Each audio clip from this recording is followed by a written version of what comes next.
Sivaganga Lions சங்கம், Karaikudi news மற்றும் 7 star groups, Sivaganga மருத்துவக் கல்லூரி மருத்துவமனை இரத்த வங்கியுடன் இணைந்து மதுரை அண்ணா பல்கலைக்கழக மண்டல வளாகம் கல்லூரி மாணவ மாணவிகளுக்கு இரத்த தான விழிப்புணர்வு முகாம் மற்றும் இரத்த தான முகாமை நடத்தினர்.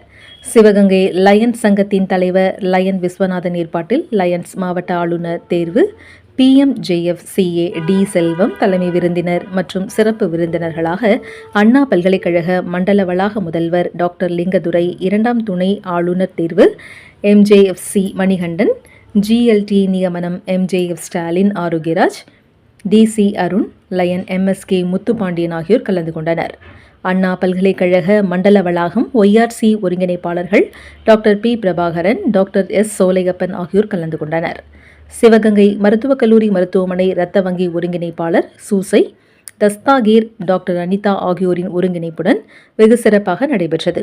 மாணவ மாணவிகளிடம் 100 யூனிட் ரத்தம் சேகரிக்கப்பட்டது.